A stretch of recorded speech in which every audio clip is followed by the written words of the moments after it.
오늘은 우리가 이 1호 때는 뭐 법회 법문을 주로 무엇을 하고 있냐면은 초발심 자경문에 나오는 그 구절들을 우리 삶 속에 깊이 새기는 그런 수행을 하고 있습니다. 자, 그래서 먼저 같이 이 개송을 읽도록 하겠습니다. 같이 크게 읽겠습니다. 웃 어른을 만나거든 옆길로 공손하게 비켜야 하느니라. 살림살이를 장만할 때에는 모름지기 근검절약하여 주어진 삶에 만족할 줄 알아야 하니라. 자, 그래서 뭐 봉존장이여든 수습고 회피하며 우더를 만나건 옆으로 공손하게 비켜나야 하느니라. 이 구절이에요.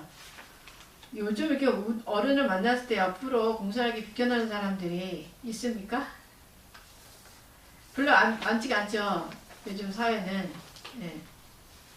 근데 이게 공손하게 해야 된다는 것이 굉장히 이제 큰 의미가 있습니다. 여러분들이 어디를 갔을 때 누군가 내가 어른인데 나한테 굉장히 공손하게 대한다. 그럼 어떤 느낌이 들어요? 어떤 마음이 일어나요? 상대가 나한테 되게 공손하게 할 때, 특히 젊은 사람이 공손하게 할 때, 예를 들면 집에서 자녀가 나한테 공손하게 할 때 어떤 느낌 들어요? 존경받는 느낌 나고 기분 좋아요. 존경받는 느낌이 나고 기분이 좋고, 그 다음에 그 사람한테 뭔가 더 해주고 싶은 마음이 들죠. 근데 내가 갔는데 굉장히 나를 뭐랄까 공손하게 하지 않고 좀 무시하고 내가 내 잘났다는 뜻의 어떤 그런 태도를 할 때는 어때요? 얄미워요. 얄밉고 주고 싶지 않아요. 괜히 주고 싶지도 않고 뭔가 좀 불이익을 주고 싶어요. 맞아요. 우리 마음이 그냥 제가 나를 존중하지 않으니까 뭔가 좀 해치고 싶은 마음이 막 나도 모르는 사이에 이렇게 나는 게 느껴질 수도 있어요. 근데 이게 우리 작은 것 같지만 이게 굉장히 큰 겁니다. 굉장히 큰 거예요, 그게. 왜냐면 내가 공손하지 않음으로써 많은 걸 잊어버리고 있는 거예요, 동시에. 그러니까 내가 만나는 사람이 어떤 사람인지 우리가 사실 몰라. 그 사람이 얼마나 많은 보물을 가지고 있는 사람인지 사실은 모르는 거죠. 근데 딱 만났을 때 네가 잘났으면 얼마나 잘났냐? 내가 더 잘났지? 라는 어떤 이런 마음의 그 자세로 대했을 때 우리가 얻을 수 있는 게 하나도 없을 수 있다는 거죠. 법문을 할 때도 마찬가지예요. 법문할 때도 뭐 우리 절에서는 그런 경우가 있지만 외부 법문을 나갔을 때 이렇게 법문을 하면은 눈에 다 보이잖아. 이렇게 스님들은 마음수행에서 이렇게 딱 보면 얼굴이 어떤 마음으로 앉아 있는지 다 보여. 근데 이제 많은 어떤 한 3분의 2 정도의 사람들은 얼마나 잘하나 봅시다 라던가 뭐 당신이 알면 얼마나 알겠어 라던가 내가 더 잘하는데 이런 마음으로 이렇게 바라보는 눈빛이 있는 경우가 있어요. 그럴 때는 법문을 하고 싶은 마음이 정말 안 들어요. 그래서 이렇게 준비해 갔던 것도 안 하고 싶은 마음이 막 이렇게 드는 거죠. 이제 그러다가 이제 그 대중에서 정말 막 간절하게 정말 정말 알고 싶어요. 막 지혜를 얻고 싶어요. 막 이런 눈빛이 딱 보이면 그때부터 이제 힘이 나서 더 이렇게 정말 엑기스를 주고 싶은 마음이 난다는 거죠. 네. 이거는 굉장한 사실이에요, 사실은. 그래서 우리가 이제 어떤 상황에 가든지 간에 어떤 뭐 위치에 있든지 간에 항상 만나는 사람에 대해서는 항상 공손한 마음으로 또 이렇게 누구든지 다 선지식이 될 수 있다. 어떤 작은 사람도 선지식이 될 수 있다라는 어떤 그런 큰 마음으로 접했을 때, 그랬을 때는 많은 걸 배울 수가 있는 거죠. 근데 그렇지 않을 경우는 우리가 얻을 게 아무것도 없잖아요. 그러니까 계산을 잘해야 되는 거예요. 내가 무엇이 손해인가를 잘 살펴봐야 돼요. 우리가 평상시 때 이야기할 때도 마찬가지죠. 친구들끼리 아니면 뭐 법회 끝나고 얘기할 때도 많은 어떤 사람들은 이제 어떤 일을 하셔요? 그러면서 이렇게 물어보는 사람들이 있잖아요. 그러면 벌써 그 마음이 뭔가 그 사람한테 호감을 갖고 뭔가 배우고 싶은 마음인데 뭐 네가 어떤 일 하든지 말든 나랑 상관없다. 뭐 이런 태도는 네 밥을 먹든 말든 뭐 이렇게 하잖아요. 그러면 배울 게 하나도 없다는 거죠. 그래서 수행의 시작은 나를 돌아봤을 때 내가 잘한 게 하나도 없을 때 수행이 시작된다. 내가 뭐 잘한 게 있다, 내가 잘하는 게 있다 하면은 그때는 벌써 마음의 수행이 거꾸로 가고 있는 신호라고 합니다. 그러니까 항상 돌아봐서 내가 잘한 게 없고 정말 이 세상의 모든 사람들한테 내가 배워야 되겠다. 이런 마음 자세를 가지고 있으면은 이제 하나부터 열까지 다 배우게 되고 이게 참 신기한 게 내가 그런 마음을 가지고 있잖아요. 그러면 항상 선지식이 내 앞에 나타나요. 내 삶에 있어서 해결하고 싶은 어떤 문제들이 있잖아. 과연 이걸 어떻게 해결해야 될까? 항상 이제 화두처럼 이렇게 가지고 있는데 그 가지고 있는 마음속에서도 내가 마음을 열고 모든 사람한테 좀 뭐라도 배워야 되겠다라는 마음을 가지고 있을 때는 그냥 그 지나가면서 툭 던지는 말이 내 가슴 속에 딱 꽂히면서 한번 이제 그렇게 해봐야 되겠다라는 그런 생각을 또 하게 되고 그게 좀 깊게 내 삶에 아주 깊게 다가오죠. 그래서 이 부처님의 가피력이라는 것이 사실은 뭐 부처님의 가피력이 이렇게 갑자기 부처님의 금빛 찬란하게 해서 촥 나타나가지고 야 내가 너한테 이걸 해줄게 막 이렇게 하지 않아요. 보면은 이제 부처님은 사람 현혹시키는 걸 별로 안 좋아하셔. 근데 그 답을 내 속에서 찾게 항상 하시거든요. 근데 그것이 내 속에 찾게 하는데 그 내 속에 답을 찾게 하는 그 사람들을 우연히 내가 이제 이렇게 만나게 되는 거죠. 희한하게도. 그래서 우연한 기회에 그 이야기를 딱 듣고 들어보니까 그것이 내 삶의 답이구나. 내 삶이 이렇게 좀 꼬여있는 것이 그것이 안 돼가지고 이렇게 꼬여있구나 라는 것을 좀 우리가 느낄 수가 있는 거죠. 그래서 이 마음 수행을 하려고 하는 사람은 항상 이렇게 마음을 열어놓고 모든 사람들을 선지식으로 이렇게 섬기는 그런 마음을 가지고 있을 때 마음 수행이 되면서 지혜가 이렇게 열린다는 거죠. 근데 그게 조금 어렵죠, 삶 속에서. 대부분의 사람들은 이제 내가 잘났다는 생각이 있기 때문에 남한테 이렇게 충고를 듣는다거나 배우려고 하는 생각이 많지가 않죠. 그러면서 이제 왜 내 삶이 이렇게 안 되나 이제 항상 그런 고민을 가지고 있는 게 이제 대부분의 일반적인 사람이죠. 그래서 이제 불법을 만나서 우리가 수행을 한다는 게 굉장히 중요한 부분인 것 같아요. 이번에 우리가 영화선사 초청해서 법회를 했잖아요. 그러면서 느끼는 게 굉장히 참 이제 많았어요. 저 개인적으로는. 근데 특히 이제 교수님이 하시는 말씀 중에 하나, 제 마음에 꽂혔던 건 뭐냐면은,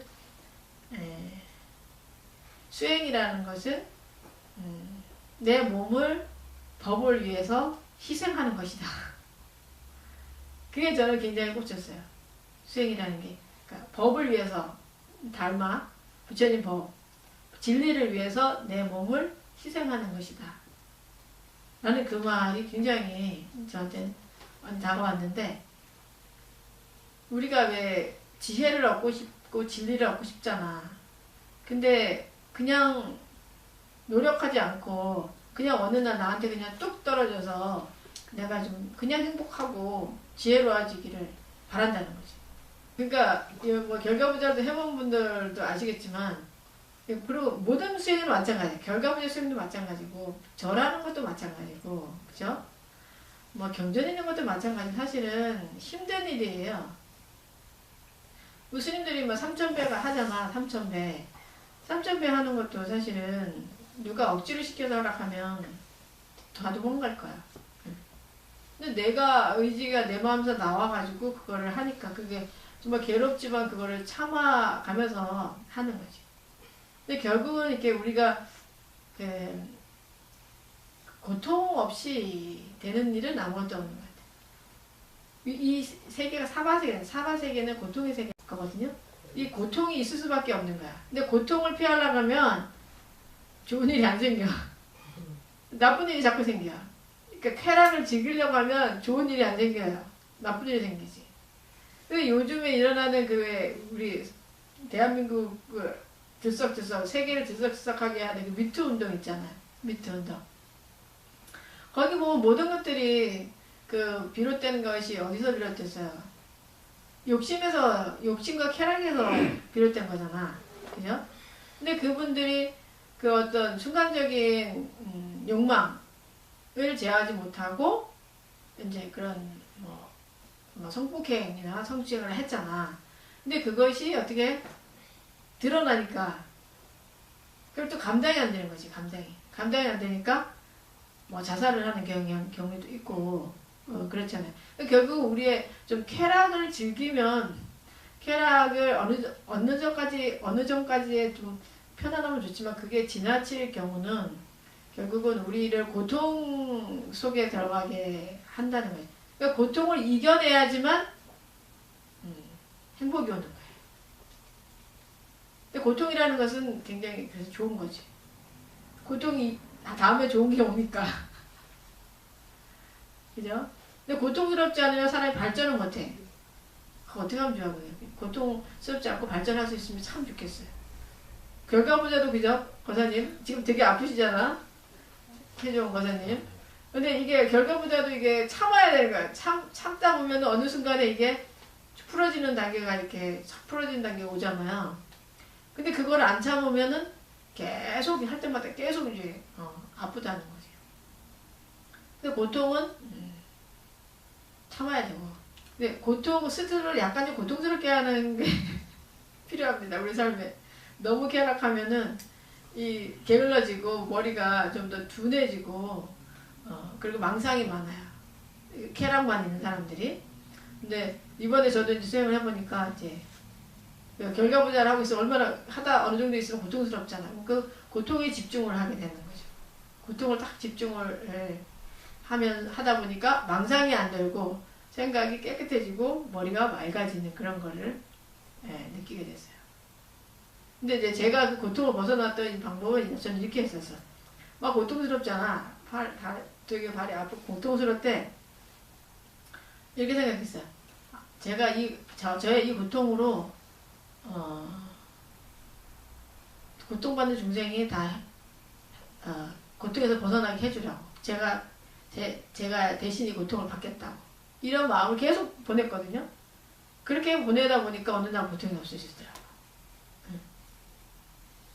그러니까 마음을 또 그런 고통 속에 어떻게 쓰느냐도 굉장히 문제가 된다는 거죠. 그리고 3,000배를 할 때, 제가 3,000배를 할 때도 3,000배 이제 49일 한 적이 있는데, 어느 정도 하다 보면 하기 싫을 때도 있고, 다리가 움직이지도 않기도 하고 그래요. 하기 싫어 하면서도 이제 그 마음을 또 다시 모아서, 제가 제가 하는 이 절로, 저와 전생부터 아니면 이생에 미래 인연이 있을 모든 중생들이 고통이 다 사라지게 해주십시오. 그런 마음을 계속 이제 넣어서 이렇게 하면은 그거 할 수 있는 힘이 나와요. 근데 그냥 이렇게 숫자 채우기를 하다 보면은 그걸 이겨낼 수가 없어. 그래서 거기에 이제 원력이라는 걸 좀 넣어서 해야지. 여러분들이 수행할 때도 원력을 넣어서 해야지 그 원력 자체가 더 꼽힐 수가 있고 그 수행이 좀 잘 될 수가 있는 거지. 일반적으로 그렇지. 이렇게 좋은 세상에 굳이 왜 108배를 하면 왜 이렇게 결과부자를 하고 뭐를 그렇게 그냥 잘 먹고 잘 살지 이렇게 생각할 수도 사실은 있는 부분이거든요. 근데 그거를 이제 우리가 이 세상에 온 이유는 뭘까 생각해봐요. 이 세상에 우리 왜 왔습니까? 사실 인연 따라왔다는 게 업 따라온 거지 똑같아요. 예. 결국 우리가 업 따라왔는데 업을 말키려고 온 거예요. 업을 말키려. 이게 다 인과관계 속에 있는 거잖아요. 인과관계 속에. 그러니까 마음의 흔적이 없으면 안 와요. 세상에. 마음의 흔적. 마음의 흔적이라는 게 뭐예요? 고유하지 않은 어떤 파동이지. 예를 들면 누구를 너무 좋아한다. 이것도 마음의 흔적이고 누구를 너무 싫어한다. 이것도 마음의 흔적이에요. 네. 다 마음의 흔적이 있기 때문에 이 세상에 우리는 오는 거거든요. 근데 이게 내 의지로 되느냐? 안 돼요. 마음의 흔적이 없는 사람은 의지로 올 수 있어요. 마음의 흔적 없는데 내가 다음 생에도 중생을 구제하기 위해서 세상 사람들과 함께 지혜를 나누기 위해서 이 세상에 와야지. 이걸 할 수가 있어요. 마음 흔적이 없는 사람은 그게 원력이래죠. 원력으로 올 수가 있어. 근데 일반적으로는 다 자기가 지은 만큼의 업 따라오는 거예요. 그냥 나 극락세계 가야지? 안 돼요. 극락세계를 갈 수 있는 업을 지어서야지 극락세계를 가지. 예. 내 마음대로 내 욕심대로 되지가 않는다는 거죠. 그러니까 내가 대부분 이렇게 부부관계를 보면은 부부관계가 그렇다잖아. 부부관계 속에서 첫째는 원수를 갚으러 온 부부관계가 있어요. 원수를 갚으러 온 부부관계. 그런 부부관계는 어때? 굉장히 안 좋아. 서로가 서로를 괴롭히는 관계. 예. 그 다음에 빚을 갚으러 온 경우가 있어요. 빚을 갚으러 온 경우. 빚을 갚으러 온 경우는 일반적으로 한쪽이 일방적으로 계속 희생을 해줘. 뭐 여자는 내가 아는 어떤 부분은 여자분은 부인은 항상 놀러 다녀. 룰루랄랄라 하고 싶은 거 다 하고 여행 다니고 놀고 맛있는 거 먹고 남편은 회사 가서 맨날 일만 하시고 그런데 부인한테 뭐라고 하나 절대 안 그래요. 아 그렇게 하라고. 또 더 남편은 더 잘해주고 싶어해. 이번에 또 어쨌든 여행 가야지 뭐 이렇게. 그리고 예쁜 옷 사주고 항상 그렇게 해요. 그런 경우는 이제 거의 빚을 이제 갚으러 온 케이스가 되는 거죠. 그 다음에 이제 세 번째 경우는 이제 서로가 서로를 정말 사랑해서 바램으로 온 경우가 있는 거죠. 이제 바램으로 온 경우는 서로가 서로를 존중해주고 서로를 아껴주고 이런 관계로 오죠. 그러니까 부모 자식 관계도 마찬가지예요.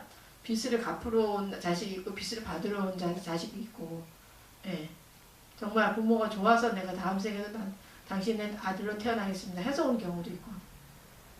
근데 여러분들이 삶 속에서 잘 봐야 되는 거예요. 자기 인간관계를 잘 보면은 아, 저 사람은 나한테 빚 받으러 왔구나. 아니면 저 사람은 나한테 원수 갚으러 왔구나. 이런 것들이 이렇게 보여요. 근데 그거를 볼 줄 알아야 돼.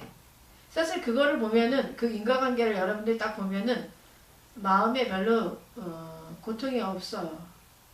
그 인과관계 자체를 안 보려고 하기 때문에 고통스러운 거지.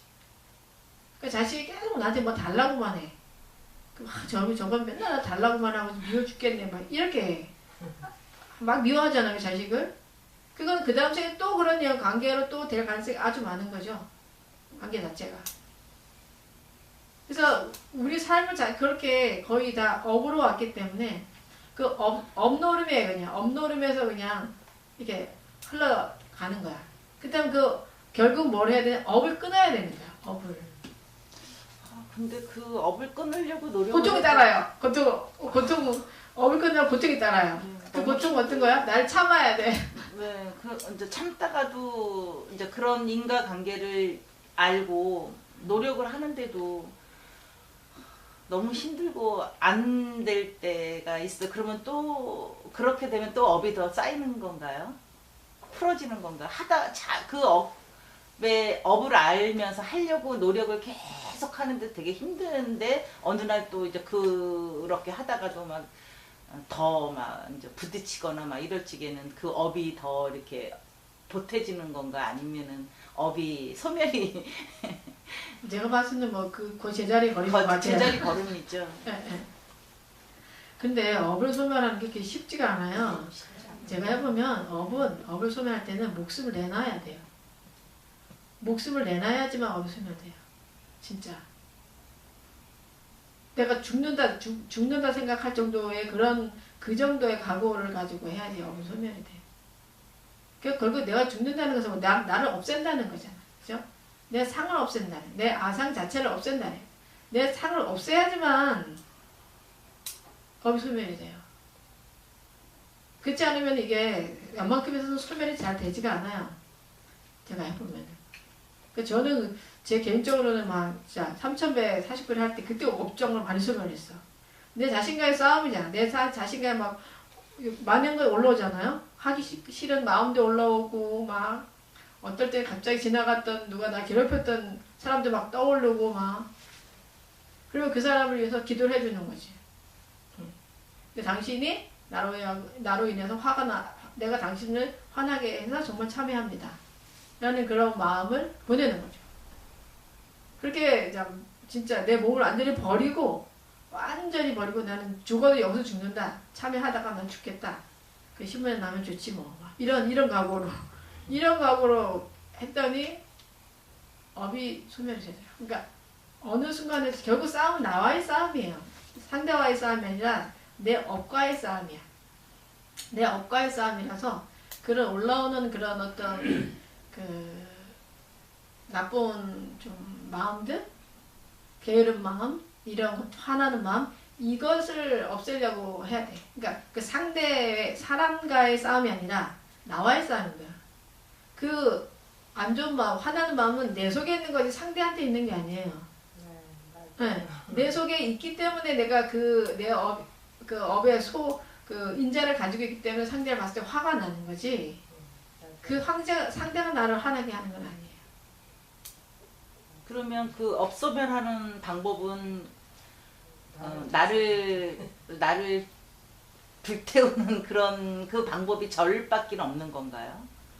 아니지. 다른 방법이 뭐가 있는 절도 건가요? 있고 네. 절하면서 근데 일반적으로 가장 쉬운 방법은 절이에요. 제가 봤을 때는 가장 쉬운 방법은 절이고 그 다음에 그 참선도 되죠. 참선을 하면서 내 올라오는 그 마음들을 이렇게 다 내려놓는 거. 고통을 내려놓고 그 마음을 내려놓는 것도 되고 뭐 집중 사경 같은 거 사경이 완전히 집중을 하다 보면은 집중의 에너지가 커지면 그런 것들이 자동적으로 이렇게 사라지는 것도 있고 또 다른 사람을 위한 자비심을 많이 내는 거 또 돼요. 자꾸 자비심을 많이 내다 보면은 또 되고 그 다음에 법을 관하는 거 연기법을 관하는 거 연기법을 관하면은 그것이 또 돼요. 모든 것은 원인 이것이 있음으로써 저것이 있는 것이다. 그렇게 생각을 하는 거죠. 그냥 나타나는 건 없다는 걸 항상 생각해야 된다. 모든 것은 다 이유가 있어서 나타난 거고 조건이 있기 때문에 조건에 의해서 생긴다는 것을 자꾸 생각해야 돼. 그래서 나는 가끔 내가 막 화가 나잖아. 화가 나면 이렇게 생각해. 내가 왜 화가 나지? 상대가 나를 화나게 만들잖아. 그럼 내가 왜 화가 날까? 그걸 생각해. 상대가 나쁜 게 아니라 저 상대 왜 나를 화나게 하는 게 아니라 왜 내가 화가 날까? 거기에 집중을 하는 거예요. 화가 내가 왜 날까? 그러다 보면 바로 이제 내 마음속에 있는 마음의 흔적들. 대부분 애착 때문에 화가 많이 나죠. 상대에 대한 애착이라든가 나에 대한 애착. 네. 어떻게 그러니까 내 자식이 공부를 안 한다고 화가 나. 그러니까 내 자식이 그러면 화가 나는데 남의 자식은 화가 안 나잖아. 근데 내 자식 때문에 화가 나잖아. 그러면 내가 자식에게 지금 집착을 하고 있구나. 그것 때문에 내가 괴롭구나. 그걸 이렇게 봐야 되는 거죠. 그럼 그거 집착을 내려놓으려고. 내려놓을 노력해야 돼. 어떻게 내려놔? 내가 죽을 때 자식이 같이 죽어줘요? 같이 안 죽어요. 안 죽어줘요. 내가 자식 대신 공부해요? 공부할 수 없어요. 그 자식의 몫이에요. 그 사람의 자신의 몫인 거지. 네. 물론 이제 부모로서는 이제 여러 가지 조건을 많이 형성을 해주는 필요는 있죠. 부모의도 그 의무에서는. 근데 내가 그 아이가 그렇게 공부할 수 있는 여건을 내가 안 만들어준 어떤 그런 상황에 대해서 내 자신을 돌아봐야지, 공부 안 하는 거를 가지고 화가 나고 하면은 그거는 이제 끝이 없다는 거죠.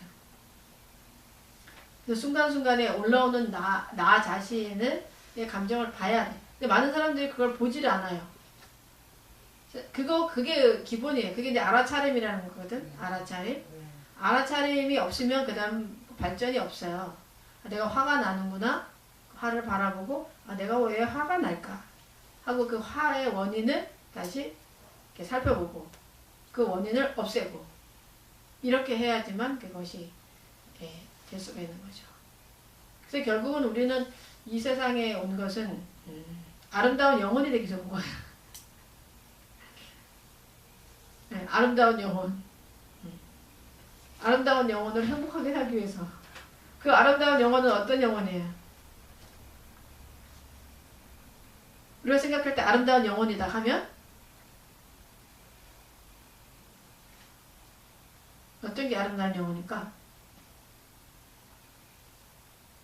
부처님 같은 분이 아름다운 영혼이지, 그죠? 부처님 같이.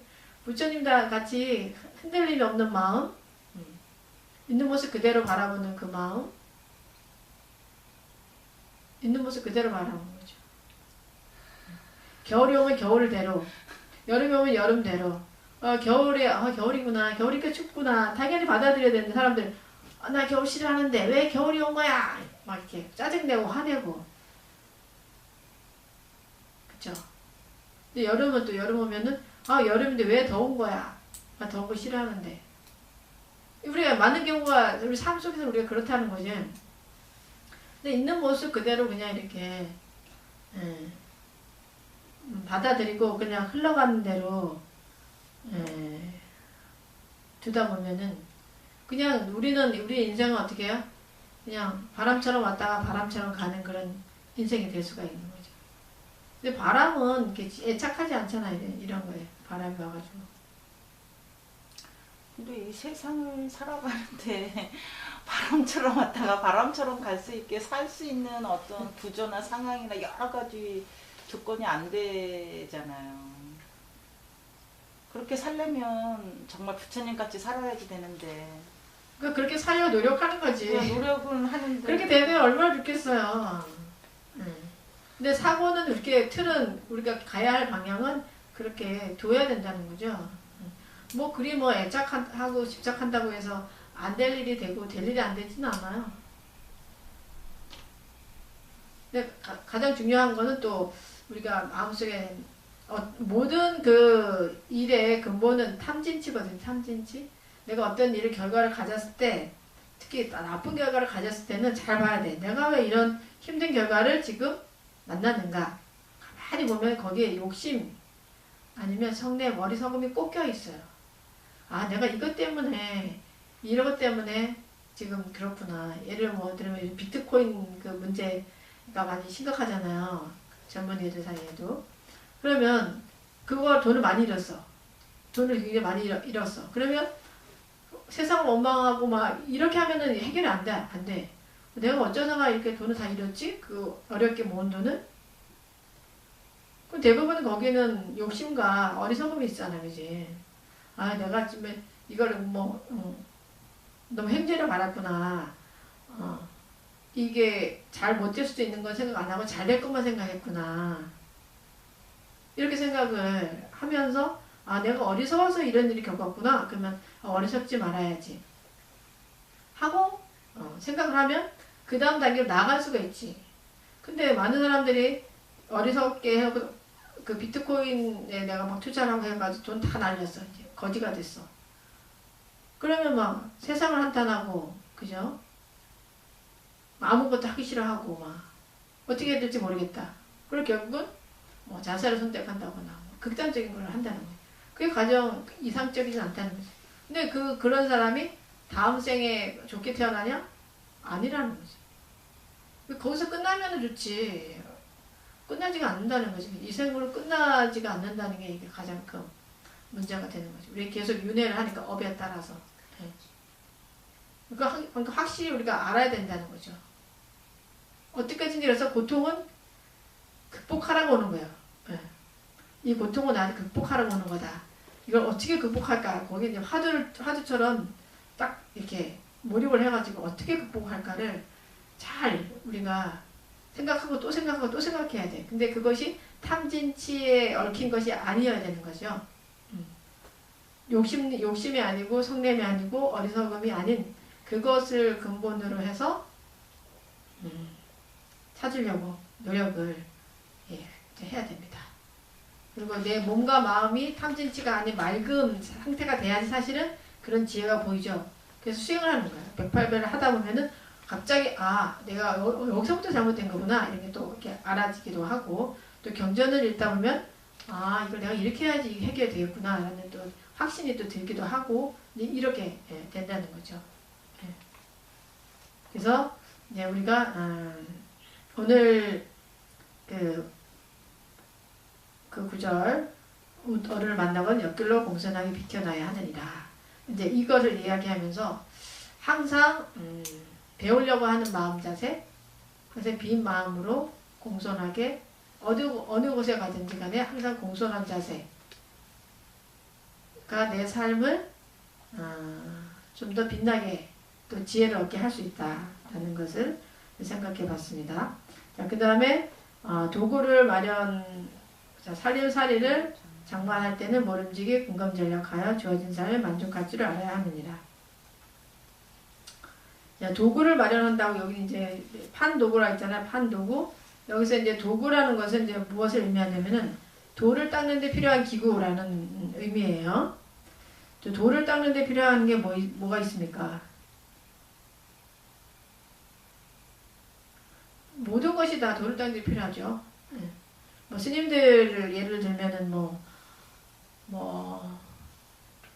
이불 아니면 뭐 방석 이런 거 다 그렇고 뭐 그릇 이런 거 우리가 삶 속에서 필요한 모든 물건들 이런 개인적으로 쓰는 물건들 아니면 사중에서 쓰는 물건들 이런 것이 이제 다 이제 도구가 되는데 이 도구를 장만할 때는 항상 전략해야 된다는 거지. 근검 전략.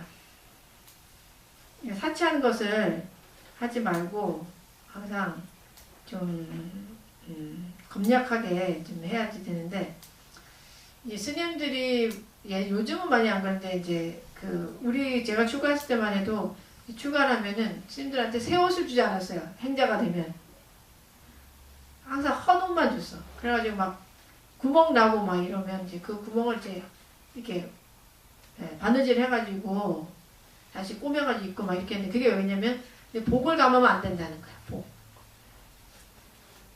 복수형을 할 수 있느냐? 그러니까 복수형을 할 수 있다는 것은 그 사람이 좋은 옷을 입으려면은 그만큼 복수형을 할 수 있는 만큼 수행력이 돼야 된다는 거예요. 근데 수행은 되지 않고, 그러니까 마음은 청정하지 않은데 그런 옷들을 좋은 옷을 입거나 그러면은 그것을 복을 가면가지고 좀 안 좋다 이제 이렇게 한 거죠. 그래서 제가 축가했을 때 대부분이 그래서 행자들한테 일부러 안 좋은 옷을 주는 거예요. 근데 이제 가장 안 좋은 건 뭐냐면 행자 때는 굉장히 안 좋은 옷을 입고 있잖아. 좀 추접고 막 빵꾸나고 이런 어깨에만 입고 있는데 어쩌다 이제 그 식구들이 찾아와. 이제 많은 경우가 이제 잡으러 오는 경우가 많아요. 데려가려고. 속가에서 잡으러 와요. 그래서 잡으러 오면 이제 엄마 아버지 막 여기 와가지고 막 식구들 와가지고 집에 가자 막 안 가요 막. 내가 재밌는 케이스는 하나는 뭐냐면 제 밑에 출가한 스님은 20살에 출가를 했는데 성격이 되게 좋아요. 그러니까 아버지가 그 딸을 너무너무 예뻐한 거야. 그래가지고 아버지가 막 진짜 시골 전폐할 정도로 그 딸을 그리워해서 이제 오셨는데 이제 가자 그러는 거예요. 그러니까 안 간다. 근데 경상도 아버지가 가자. 안 간다. 그래. 그렇게 하니까 아버지가 하는 말이 이런 거야. 얼마 줘야 되나? 이러는 거야. 그러니까 아버지는 이 사람이 출가를 해서 여기 사니까 밥값 때문에 묶여서 여기서 못 나가고 있다고 생각한 거예요. 그래가지고 얼마 주면 되는데 막 그러니까 뭔 소리야? 그러니까 니 지금 여기 저기 밥값을 못 내가지고 있는 거 아니냐? 막 그러는 거예요. 근데 이제 그게 이제 모습이 사실은 행자 때 모습이 도시는 그래도 조금 이제 일반인들하고 있으니까 그런데 그 아주 허름하게 만들어 놓거든요. 행자를 마음을 완전히 하심을 해야 된다. 마음을 낮추게 해야 되니까 검소하게 가지고 옷도 그냥 다 대부분 이제 뭐 이렇게 흥부집 아들처럼 막 이렇게 그런 옷을 입으러 줘요. 예, 그래가지고 막 이제 허드렛 일을 많이 시켜. 그래서 이제 복을 짓게 하는 거죠. 예. 한시도 가만 놔두질 않아. 온 대중이 행자가 들어오면 행자님 이거 가져오세요. 행자님 저거 닦으세요. 행자님 이거 하세요. 막 이게 정신 하나도 없게 만들어 놓는 거예요. 그래야지 이제 첫째 망상에 들지 않고 그다음에 이제 복을 짓게 하니까. 예. 근데 이제 그 사람 그 행자님 같은 경우는 이제 아버지가 뭐 이렇게 가자고 막 얼마니 내가 돈 준다 막 그래 막 그렇게 했는데 안 간다고 막 해가지고 결국은 못 데려가셨지. 그러니까 마을에서 봤을 때는 일반인들이 봤을 때는 그런 모습들이 좀 어떻게 보면 불쌍해 보일 수 있어요. 근데 사실은 그 안에 내면에 있는 그 사상은 그게 아니죠. 네. 일부러 수행을 시키기 위함인 거죠. 가장 그 낮은 마음으로 가장 크게 복을 짓게 하기 위한 거죠. 그래서 이 검소한다 하는 게 굉장히 중요한 게 사찰에서는 이 물도 많이 못 쓰게 해요. 그러니까 세수를 할 때 물을 반 이상 쓰면 그 다음에 야단 마냐. 그러니까 대중생활 하잖아. 대중생활 그러면 이렇게 큰 목욕탕에 이제 사중에는 이렇게 목욕탕 있잖아요. 그러면 목욕탕에 다 같이 이제 들어가 세수를 하시고 그렇게 하잖아요. 그러면 항상 검사하는 거예요. 이렇게 딱 보고 행자님이 물을 많이 썼다 그러면 야단맞는 거예요. 그렇게 물을 많이 쓰면 어떻게 하냐. 네가 나중에 가서 그 지옥 가면은 그 물을 다 마셔야 된다는데, 응? 뭐 그렇게 막 야단을 맞게 되죠. 그 물도 아껴 써야 돼. 설거지할 때 우리 막 축 풀어놓고 막 튀잖아요. 저 그렇게 난리 나요. 설거지할 때도 물을 받아서 이렇게 쓰고 그 다음에 단계별로 이렇게 해야 되고. 그래서 검소한 게 굉장히 중요하다는 거죠. 근데 요즘 시대는 뭐 어때요? 검소가 좀 많이 없어진 것 같아. 그 마을에도 보면 이사 갈 때 보면은 웬만한 멀쩡한 거 이거 다 버리고 이렇게 하잖아요. 근데 우리 이번에 그 나란다 수행관 하면서도 다 중고 제품을 들여놨잖아. 중고를. 네. 근데 사람들은 새 거를 사라고 이렇게 하지만 우리 입장에서는 복을 가면 안 되는 거야. 스님들 입장에서는 어떻게 하든지 헌 거를 갖다가 생명력을 불어넣어 주는 거죠. 저는 그런 거를 굉장히 좋아해. 그러니까 쓰던 거를 갖다가 내가 잘 닦아서 쓰면은 걔가 만약에 버리면 얘 생명이 끝나는 거잖아, 그지? 그 어떤 그 가전제품이라고 하면 가전제품에서 끝나는데 내가 그거를 고쳐서 쓰면은 얘한테는 더 생명을 더 불어넣어주는 그런 게 되잖아요. 그렇게 해서 이제 복을 우리는 기어야 되는 거죠. 근데 사람들이 그렇게 많은 것을 버리면서도 요즘에 또 문제가 뭐예요? 사람 돈 없다 그래요. 너무 신기해요, 이게. 그 많은 것들을, 멀쩡한 것들 다 버리면서도 이제, 돈 없다. 또 음식물도 얼마나 많이 버려. 음식물도 다 버리면서도, 돈이 없어서 맛있는 걸 못 써먹는다. 뭐 이런 얘기도 지금 나오고 있죠. 그래서 우리가 이렇게 함부로 이렇게 막 살다 보면은 나중에 정말, 집에 정말 올지도 몰라요. 이렇게 아끼지 않고, 자연을 막 훼손하고 하면은. 그렇다면 이제, 이 세상에 가장 부자가 누굴까? 마음이 마음이 부자? 우리 세계에서 가장 큰 부자는 누구죠? 부자요? 부처님이요? 빌 게이츠인가? 세계에서 가장 큰 부자는 누굴까? 그러니까 부자를 사실 우리가 저기 하는 것도 기준이 없잖아, 그죠? 어떤 사람을 가장 큰 부자로 할 것인가? 부처님께서는 이제 만족할 줄 아는 사람이 가장 큰 부자라고 이렇게 하셨죠. 어느 자리에 있든지 간에 만족할 줄 아는 거. 여러분 다 삶에 만족하세요? 네. 아이고, 우리 전체 말씀 너무 좋겠어요. 부처님 마음이네. 부자님이 만족하시니까. 대부분 만족을 잘 못해요. 조금 있으면 좀 더 얻고 싶고 좀 더 얻고 싶고 막. 그런데 사실은 이제 수행도 마찬가지예요. 수행도 내가 수행도 열심히 해야 되는데 막 이런 생각을 하잖아요. 그럴 때 더 수행이 더 안 돼. 수행을 해야지 막 이런 마음 있잖아. 그럼 그 또한 또 하나의 또 망상이 돼요. 그냥 수행을 해야지 이런 생각 하지 말고 그냥 그 자리에서 그냥 수행을 하면 돼. 그러니까 수행이라는 개념이 뭐예요? 그러니까 마음에 흔적이 없이 마음을 가장 고요하고 명료하게 하는 것이 이제 수행이잖아. 그럼 그 자리에서 그 올라오는 마음자리들을 그냥 이렇게 내려놓고, 예. 아유, 그래 이만하면 됐지. 그래, 뭐 내가 수행하면서도 그래, 뭐 이 정도 수행하면은 나는 최선을 다하고 있지. 라던가, 뭐 이렇게 스스로를 좀 이렇게 위로를 할 때 더 앞으로 나갈 수 있는 그런 힘이 나오는 거지. 나는 왜 이렇게 못하지? 뭐 더 해야 되는데 이런 생각을 가지고 있으면은 이게 좀 더 안 된다는 거죠. 물론 이제 원력을 세워야 되고 시스템을 만들어야 되지만 거기에서 그거에도 집착하면 안 된다는 거죠. 네. 한동안 제가 기도를 못해서 굉장히 힘들어하고 있을 때 스님께서 지금 말씀하신 것처럼 마음을 내려놓고 거기에 집착하지 말고 하라고 말씀하시면서 좀 쉬라고 말씀해 주셨잖아요. 근데 그 전까지는 진짜 너무 괴로웠어요. 그렇게 기도를 아침 저녁 이러다 하다가 안 하니까 이거 기도 안 하면 벌 받을 것 같은 생각 막 그런 생각이 들었었는데 지금은 너무 마음이 고요한 거예요. 거기에 기도를 안 해도 그 대신 이제 뭐 기도 안 하는 대신에 그렇게 천수경을 안 읽고 뭐 안 해도 지금 마음적으로는 계속 이렇게 절에 왔다 갔다 하고 법회 듣고 막 이런 식으로 하니까 마음은 되게 편안해졌어요. 거기에서 네. 좀. 그러니까 마음이 편안하게 하는 거, 그러니까 마음을 고요하게 하는 게 그게 관건이에요. 수행이라는 자체가 사실은 내 마음이 고요해지면 그 어떤 수행도 다 나한테 맞는 거예요.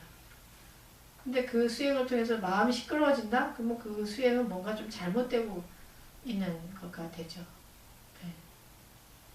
흔적 없는 마음이 굉장히 중요해요. 흔적 없는 마음, 흔적이 없으면 누가 나를 막 괴롭혀도, 누가 나를 욕해도 마음이 어때? 시끄럽지 않으면 욕해도, 저 사람이 뭐, 욕하고 싶은가 보다. 그러면, 아니면, 막 오늘 좀 기분이 좀 나쁜가 보다. 그냥 그대로 그냥 가만히 있으면 되는 거고. 누가 막 너무 좋아요, 뭐 너무 멋있어요, 뭐 그렇게 해도 저러다가 또 말겠지. 저러다 말겠지. 뭐 이 또한 또 지나가는 거지. 이렇게 하면 또 지나가는 거가 되는 거죠. 근데 막 우리가 예를 들면 이게 좀 어려운 부분은 뭐 공연을 한다거나 이럴 때 공연을 한다거나 남 앞에서 뭐 이렇게 스피치를 한다거나 막 그렇게 했을 때 막 되게 떨리잖아요. 근데 실제로 너무 잘하고 싶잖아. 잘하고 싶은데 막 떨리잖아. 네. 그 상황에서는 과연 좀 어떻게 해야 될까? 연습을 많이 하면 안 떨릴 것 같아요. 완벽하게 하면. 네, 연습을 많이 하는 것도 굉장히 중요한데 많은 애들이 그래 시험 볼 때 그 시험 보러 가잖아요. 이제 그 대입 시험 보러 갔을 때 애들이 공부 진짜 많이 해가지고 가요. 그래서 시험 보면은 뭐 서울대 갈 수 있는 실력 나와. 그 모의고사 같은 데 보면은. 근데 시험장에 가면 어떻게 하얘. 하나도 안 보이는 애들이 있어요. 얼마 전에 그런 아이가 이제 상담을 왔었어요. 어떻게 하면 좋냐고. 그래가지고 이제 재수를 한 거야. 재수를 했는데 또 걱정되는 거야. 가서 또 시험이 하나도, 시험지 하나도 안 보이고 하얘지면 어떡할까 막 걱정이 되는 거지. 그럴 경우는 또 어떻게 해야 돼? 네. 열심히 안 한 거 아니에요? 열심히 했지. 열심히 했어요. 열심히 했는데 거기서 이제 문제는 이제 욕심을 내려놔야 되는 거예요. 내가 열심히 최선을 다하되 그 현장에 가서는 욕심을 내려놔야 돼. 그냥 뭐 내가 한 만큼 하지. 뭐 1등 못하면 어때? 2등 못하면 어때? 나는 내가 최선을 다했어. 그러면서 그 순간에 집중을 해야 되는 거죠. 그 시험 문제에만 집중을 하도록 노력을 해야 되죠. 그 두려움, 나 떨어지면 어떡하지? 성적 잘 안 나오면 어떡하지? 1등 못하면 어떡하지? 이런 생각은 도움이 전혀 안 된다는 거죠. 더 나를 괴롭히니까. 근데 평상시 때 그만큼 열심히 살아야 되겠지? 열심히 살면 그런 곳에 갔을 때, 그런 상황에 갔을 때 그냥 편안하게 마음 내려주는 거죠. 내려놓고 그래 나는 내가 최선을 다했으니까 그 다음에 결과는 편안하게 받아들일게. 뭐 1등이 안 나와도 그것 또한 받아들이고 또 제가 실수를 또 해도 그것도 그 또한 받아들이지. 그 또한 내 인생이니까 또 더 좋은 일이 또 있겠지 앞으로. 이렇게 그렇게 생각을 해야 된다는 거지. 남한테 잘 보이려고 하다 보면은 끝이 없어요. 열심히. 그때부터 고통이 시작되는 거예요.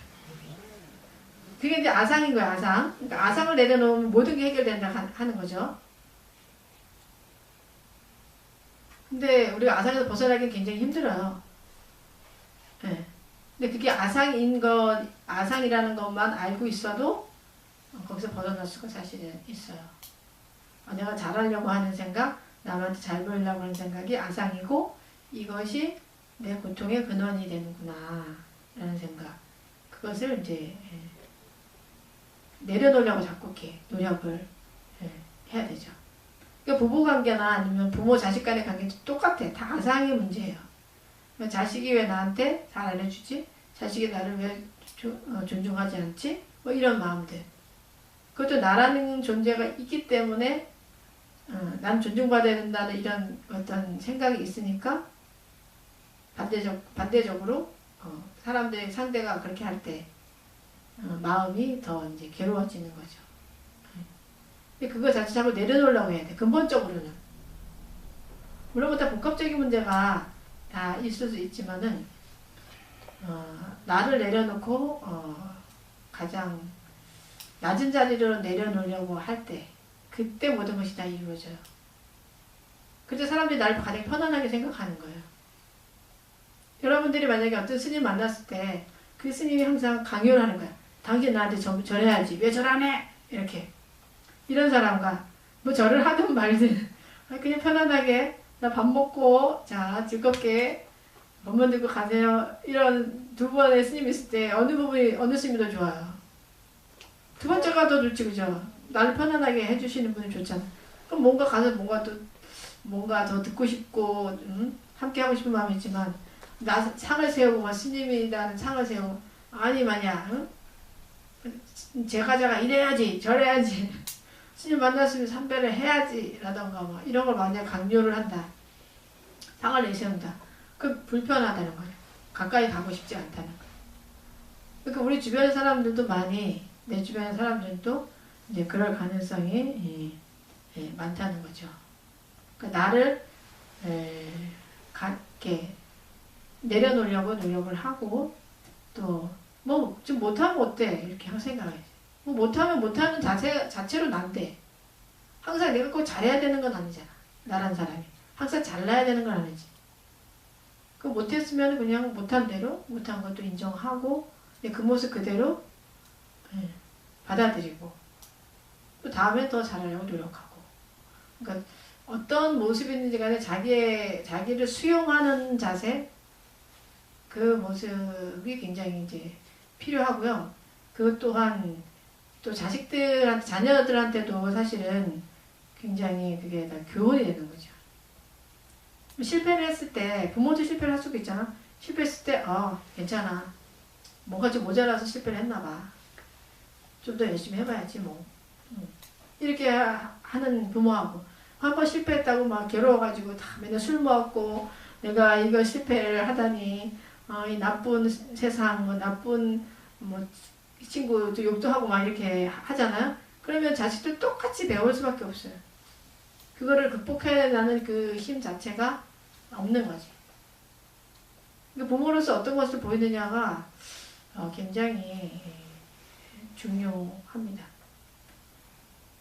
책임감이 굉장히 강한 것이죠. 부모는 위에 갈수록 책임감이 굉장히 이제 강해. 왜냐면 우리의 말 한마디, 행동 하나가 다 사람들, 아래 사람들한테는 그게 다 교육이 되기 때문에 그렇습니다. 그래서 집에서도 여러분들이 이제 겸손하고 또 우리 검약하고 하는 자세도 굉장히 필요해요. 그 부모님이 그런 거를 보이면 자식들도 그렇게 따라하게 되고, 그리고 좀 좋은 옷 안 입어도 괜찮아. 뭐 마음이 청정한 것이 더 중요하지. 이렇게 그렇게 자꾸 부모님 말하다 보면 옷도 아이들이 그렇게 사치를 많이 안 부리지.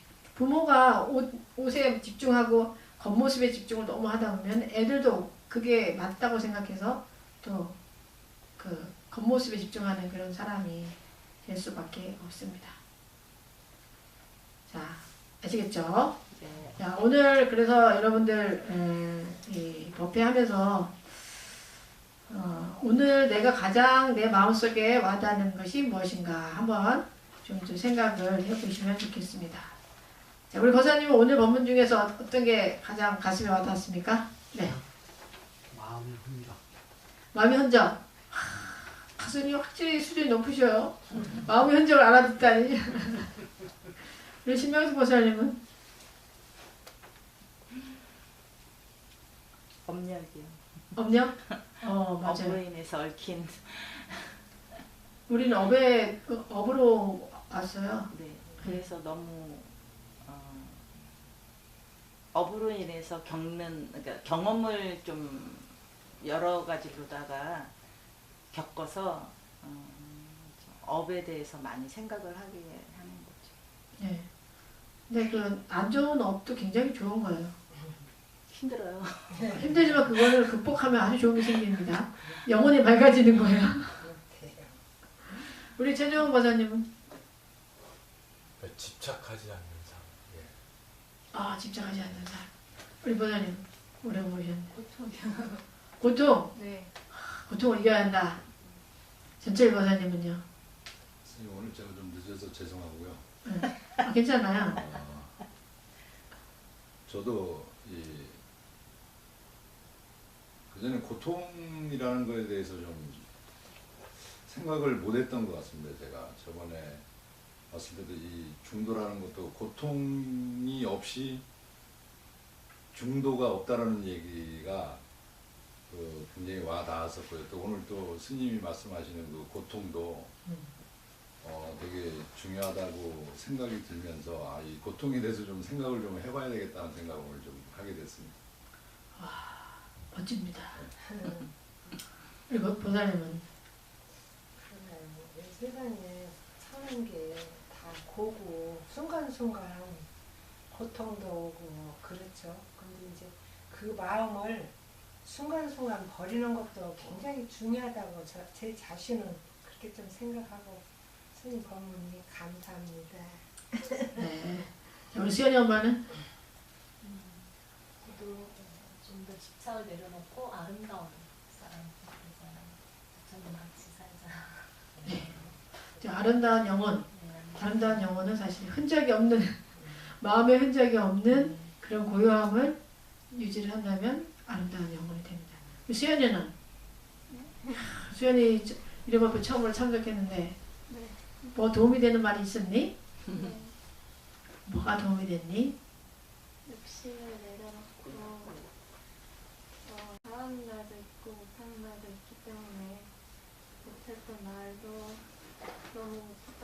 하지 말고 잘한 말도 너무 잘했다고 좋아하지 않는 것이 중요한 것 같아요.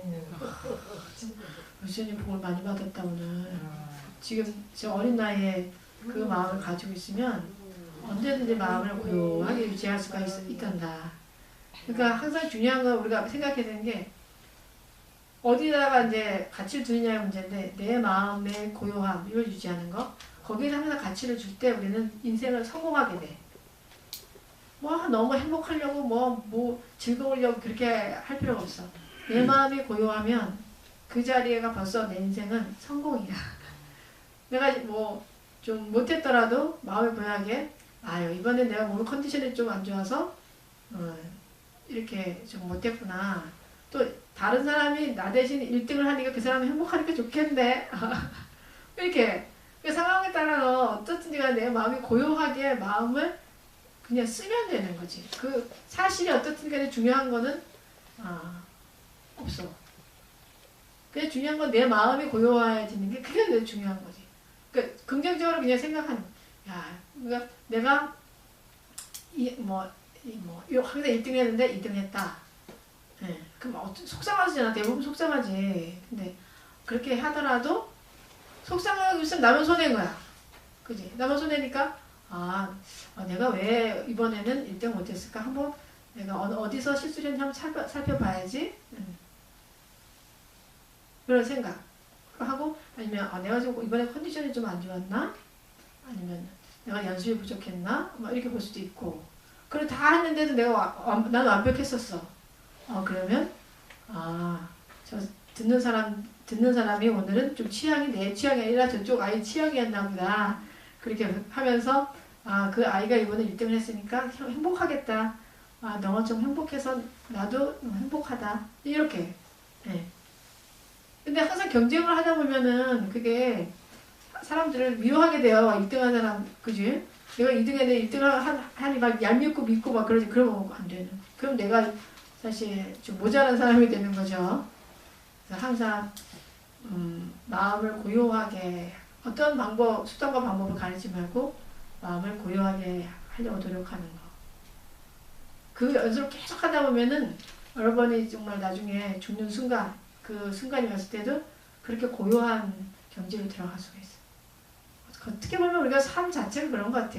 죽을 때 잘 죽으려고 사는 거 아닌가 이런 생각 들어.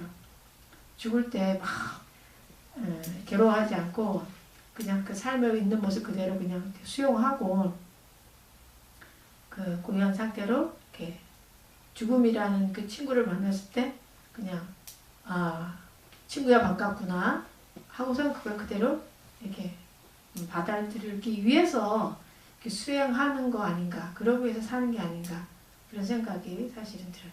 사실 그런 마음으로 우리가 죽는다면은 다음 생은 너무 좋은 곳에 태어나요.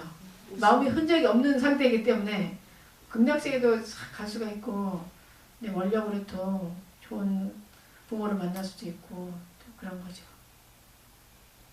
그러니까 우리 불자님들이 항상 거기에 포인트를 맞춰서 살 수 있다면은 항상 이익일 것 같아. 항상 손해보는 게 하나도 없는 그런 삶이 될 것 같습니다.